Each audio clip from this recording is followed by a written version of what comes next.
जी बच्चे, next topic है हमारा basis for general solution of homogeneous system. Basis for general solution of homogeneous system क्या होती हैं जी? बेसिस चेक करते हैं। Let W denote the general solution of a homogeneous system AX is equal to 0. A list of non-zero solution vectors u1, u2, us of the system is said to be the basis for W if each solution vector W belong to W can be expressed uniquely as a linear combination of a vectors u1 to s, that is there exist unique scalar numbers a1 to s such as W is equal to a1 u1 plus a2 u2 plus as us. The number s of such basis vectors is equal to the number of free variables. This number s is called the dimension of s, written as dim of W. When W is equal to 0, that is the system has only the zero solution, we define dimension W is equal to 0. ये हम chapter 5 में दोबारा पढ़ेंगे, लेकिन यहाँ पे ये थोड़ा सी इसकी इन्फॉर्मेशन थी, वही देख लें दोबारा एक दफ़ा, फिर डेफिनेशन बता देता हूँ। बेसिस हम किसको कहते हैं? हमारे पास फ़र्ज़ करें, कहते हैं कोई W सॉल्यूशन दिया हुआ है किसी homogeneous system of linear equations का, AX is equal to B, homogeneous system of equations दिया हुआ था जिसका सॉल्यूशन है W। अब क्या कहते हैं? A list of non zero solution vectors, ये जो उसके सॉल्यूशंस हैं of system, is set to be a basis for W। ये जो सेट है U1 to S, ये बेसिस होंगी W की if each solution vector W, इस W का जो ई सॉल्यूशन वेक्टर बन रहा है, हम 2, 4, 5 जितने भी ले रहे हैं, can be expressed uniquely as a linear combination of vectors, अगर वो इन वेक्टर्स के लीनियर कम्बिनेशन के तौर पे लिखा जा सकता हो, that is there exist unique solution number a1 to us such that W जो है हमारे पास, ये जो W हम कोई उसमें से कोई W वेक्टर ले रहे हैं, वो वेक्टर जो है फर्दर किसी लीनियर कम्बिनेशन की फॉर्म में लिखा जा सकता हो, वो भी यूनिकली। तो फिर ये सेट जो था, इस सेट को हम कह रहे हैं बेसिस ऑफ W, और जितने वेक्टर्स हम ऐड कर रहे हैं S वेक्टर्स तक है, वो होगी डायमेंशन ऑफ W, उस सॉल्यूशन की या उस बेसिस की जो डायमेंशन है, वो dimension of W, written as dim W is equal to S। ये हमने कहा है। अब इससे आगे देखिए जी, इसका फार्मूला दिया हुआ, थ्योरम दिया हुआ। Let W be the general solution of homogeneous system AX is equal to 0, and suppose that the echelon form of the homogeneous system has S free variables. Let U1 to S be solutions obtained by setting one of the free variables equal to 1 or any non-zero constant, and the remaining free variables equal to 0. Then dimension of W is equal to S, and the vector U1 to 3S form a basis of W। ये वही जो ऊपर definition लिखी थी, वो theorem के तौर पे लिख दी। अब एग्जांपल दी है, इससे चेक करते हैं। Find the dimension and bases for a general solution W of the homogeneous system. ये सिस्टम दिया है, इसकी डायमेंशन भी बताएं और बेसिस भी बताएं इसके सॉल्यूशन की। ओके जी, चेक करते हैं जी। यहाँ पे हमारे पास नंबर ऑफ वेरिएबल्स कितने हैं? 5, और इक्वेशंस कितनी है? 3। तो इसका मतलब है इसका सॉल्यूशन तो आ जाएगा। First, reduce the system to echelon form. Echelon form में रिड्यूस करने के लिए क्या है, हम पहले x के नीचे जितनी टर्म्स को रिड्यूस कर सकते हैं। मैं दोबारा वहां पे आ जाता हूँ। आपने ये टर्म्स दी हुई हैं, आप इस x के साथ एक्चुअली इसको जीरो करना चाहते हैं, इस नंबर को जीरो करना चाहते हैं। जब आप इसको जीरो कर रहे हैं, 2 से मल्टीप्लाई किया इक्वेशन 1 को, तो ये जीरो हो गया, ये भी जीरो हो गया। जब आपने इसको जीरो करना था, तो आपने इसको मल्टीप्लाई किया 5 से और माइनस कर दिया 3 से, तो ये भी जीरो हो गया, ये भी जीरो हो गया। नेक्स्ट स्टेप की बात कर रहा हूँ।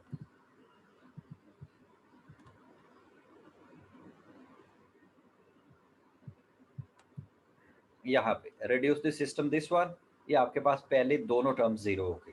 अब इस टाइम आपने नेक्स्ट में इसको जीरो करना है।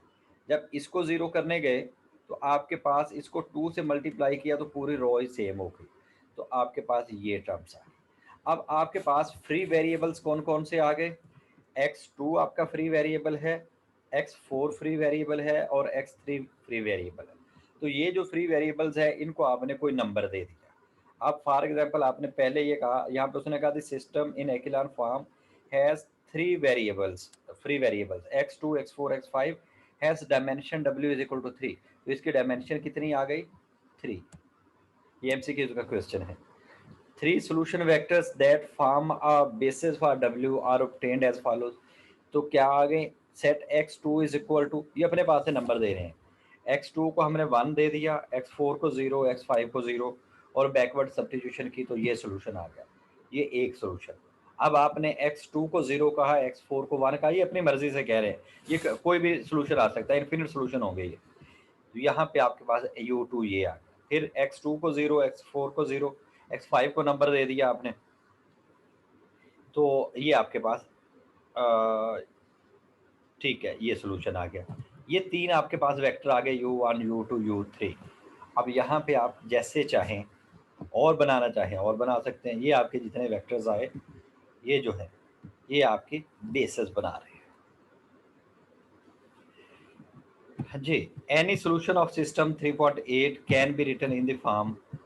तो कहते हैं इनको हम इस फॉर्म में भी लिख सकते हैं, au1 plus B u2 plus u3। यहाँ से आप ए बी सी की फॉर्म में वैल्यूज फाइंड कर दें, तो ये आपके पास उसका जनरल सोल्यूशन आएगा। ये ए, ये बी और ये सी, ये पैरामीटर फॉर्म में जनरल सोल्यूशन होगा।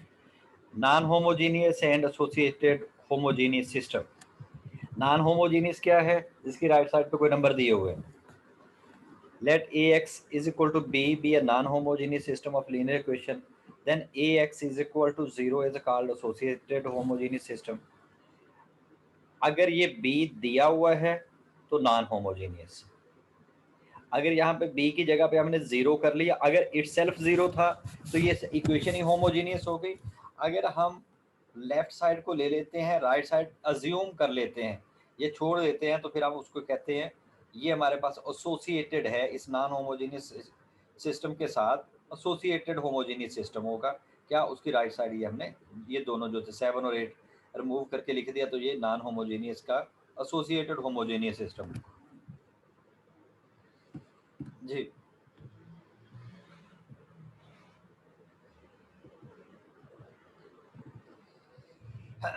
नेक्स्ट दिया है जी elementary matrices. Let E denote any elementary row operation and let EA donate the results of applying the operation E to the matrix A.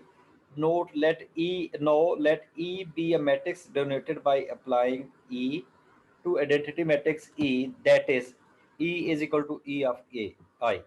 Then E is called elementary matrix corresponding to the elementary row operation E.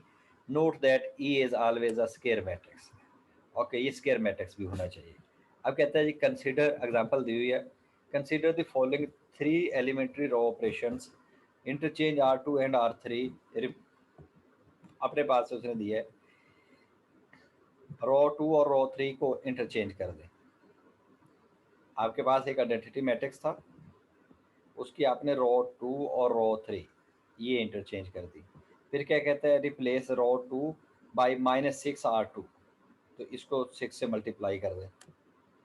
फिर कहते हैं replace row 3 by minus this one, ये आ गई।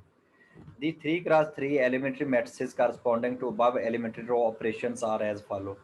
तो ये हमने उस पर डिफरेंट एलिमेंट्री रो ऑपरेशंस किए, बाकी कोई नया काम नहीं है, कुछ वो रॉकेट साइंस नहीं है, ये तीनों एलिमेंट्री रो ऑपरेशंस थे। ये भी सेम वही।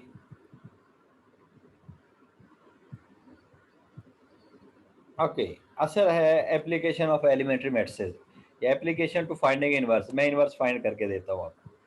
फर्ज करें ये आपको एक मैट्रिक्स दिया हुआ है, वो कहता है इसको एलिमेंट्री रो ऑपरेशंस के साथ इसका इनवर्स फाइंड कर दें।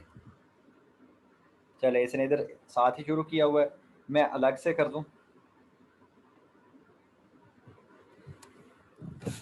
इस तरह लिखते हैं इसको, तरीकेकार ये होगा, मैं इधर साइड पे लिख रहा हूँ। चले, वैसे इसने भी वो लिखा, मैं इसको ये लिखना चाह रहा था m, हम इधर इक्विवेलेंटली एक आइडेंटिटी मैट्रिक्स लिख देते हैं।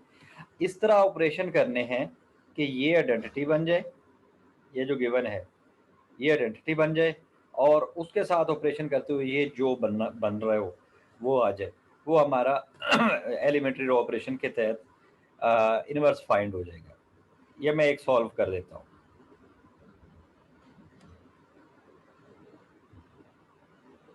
हमारे पास टर्म दी है 1 0 2 2 -1 3 4 1 8। मैं इसको यहाँ पे लिखता इक्विवेलेंटली, एक्चुअली मैंने यहाँ पे लिखना है, लेकिन मेरे पास यहाँ पे स्पेस नहीं है तो मैं इधर लिख देता हूँ। मैं इसे लिख रहा हूँ इक्विवेलेंटली, ये मेरे पास इधर है आइडेंटिटी मैट्रिक्स, ये आप वहीं पे लिख रहे होते हैं।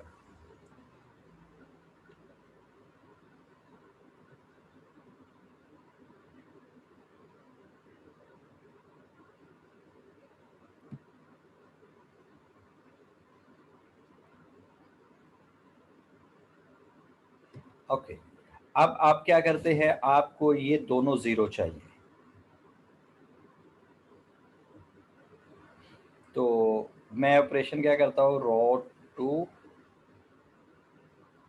-2 रो 1। पहली रो मेरी एज इट इज 1 0 2, ये आ जाएगा 0, ये रो 1 को -1 ही रह जाएगा, और ये -4 से -1 आ जाएगा,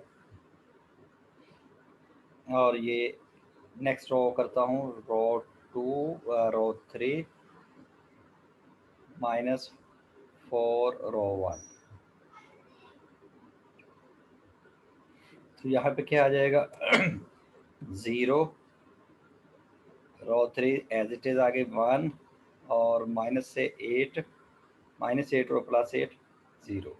तो एग्जैक्टली इसकी यही आ गई जो इस पिक की आई हुई है, ये वाला ऑपरेशन इसने किया एक्चुअली यहाँ पे।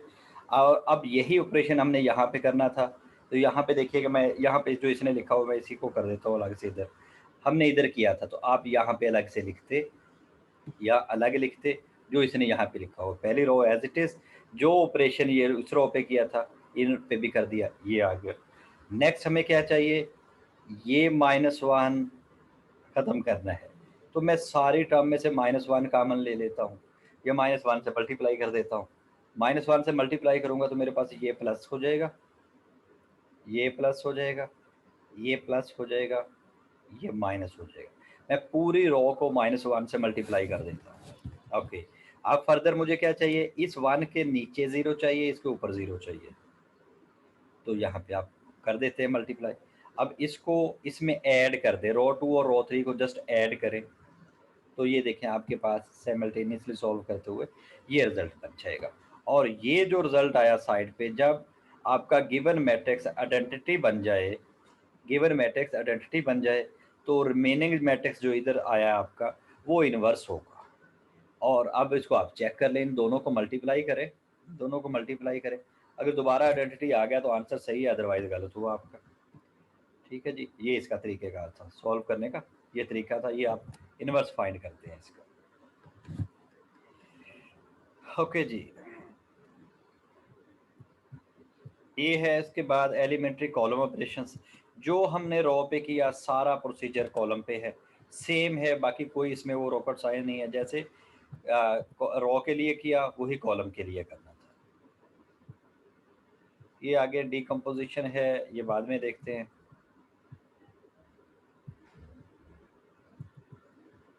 ये आपके प्रॉब्लम्स आ गए, ये आपने सारी एक्सरसाइज सॉल्व करनी है।